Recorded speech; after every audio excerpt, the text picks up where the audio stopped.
To learn about the off-grid lifestyle and to be inspired to live your dreams, click subscribe so you don't miss anything. Hit the bell notification.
Well, look at me. After 2.5 months of lots of work cleaning this place up and getting everything done, I can walk on my floor. Pretty exciting. I'm really happy about this. A lot of progress has been made today. It was easy work, tedious, but easy. Hours of just stapling insulation and hours of screwing in screws into the floor. But I don't know, after I think about 5 hours, hey, I got a floor. Before I get into all the things I did to the floor, I want to catch everybody up. It's been a while since I've actually worked on the tiny house. So we bought this property back in January. It's 1.5 acres, $4,200 for a significantly wooded property. It's got a well, and of course it's by a road. There's a lot of objections by people saying that, oh, it shouldn't be so close to the road and other houses because you're not really off grid if you're by the people, but I just don't see it the same way. And so when we got here 2.5 months ago. That was in March 3rd, I believe. And we got our camper set up down there. And in the meantime, we've cleaned up the property so that we actually can get around. We actually have a yard. We'll be starting a garden pretty soon. We've set up our solar panels. We got our shower and the well set up. And just yesterday, Carolyn finally finished up cleaning up this area right here. She's burning right now all the remnants of that. When we got here, there was a partially disassembled trailer, but there was a lot of work to finish it up. It was a mobile home trailer. The front half was pretty much demolished, except the floor was remaining. And then the back half, everything was remaining except the side walls, but the roof was still remaining. The toilet, the bathtub, as a matter of fact, the toilet and the bathtub are still here. There's the toilet, right there's the bathtub. Then we got a reciprocating saw and we cut the trailer frame where you see it ending at now. It used to go all the way back to the property line. But the neighbor came by and was pretty upset that the trailer was so close to the property line. In 2004, they changed the law so that you could not be within so many feet of the property line on a structure. And apparently him and the last owner of this property got into it about the trailer being here. I don't understand the whole argument and I don't really care. But in the end, I thought, you know what? We're not going to use that trailer for anything. So we cut it off, cleaned it up. We're still cleaning over here and we're trying to figure out what we want to do with it because You know, beyond what has already been cut out is beautiful. We got the trees and the flowers, but here it's just a big mess. So I don't know, we'll have to plant a flower garden or something. Now, the reason we're building on the trailer frame is, one, we already had it, and two, I cannot find any restrictions in the county stating that we can't build on a trailer frame. First of all, we're considering this a tiny house. Now, I think most people consider a tiny house anything under 400 square feet. So we're going to be under 200 square feet. I think we're at 196 square feet here. It's 16 long by just under 12 wide.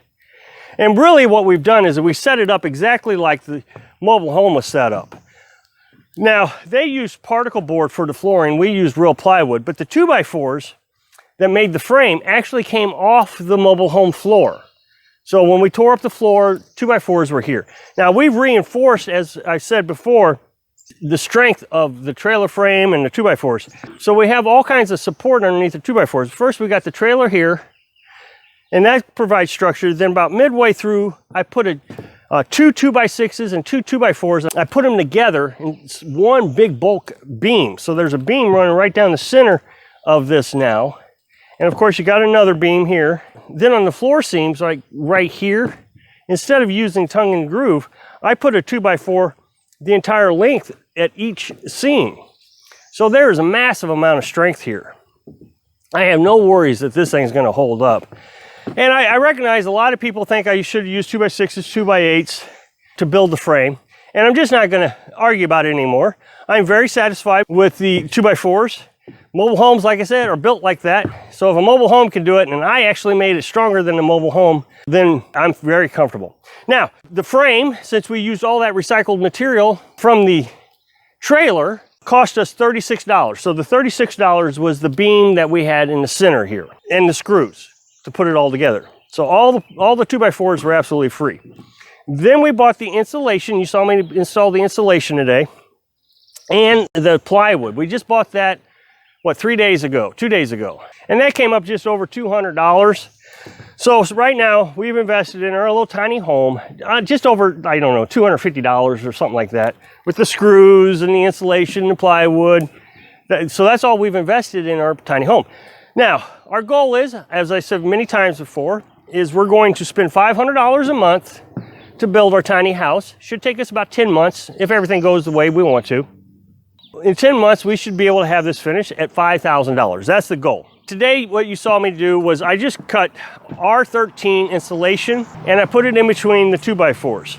Now, I recognize that a lot of websites and people will tell me that I need like an R36. Now, I just don't agree with this. I think the reason they say you need an R36, an R26, or whatever it is because your floor joists are usually 2x8s. Remember, you're holding a massive amount of weight in a regular home, but this is just going to be a tiny little shed. I mean, it's just tiny. So there's just not going to be a lot of weight to it. Now, with an R13 insulation, that is normally what you would put in the walls of your house. R13, you put 2x4s up on your wall and then you put R13. Well, I'm doing it a little different. I'm going to put R13 on the floors, and I feel like that's going to be plenty of insulation. We're in zone 4, I think. When you look up insulation on Lowe's, it tells you what zones you're in. So zone 4, and I think R13 is just going to be fine. Also, if you put carpet down or rugs down, that's more insulation.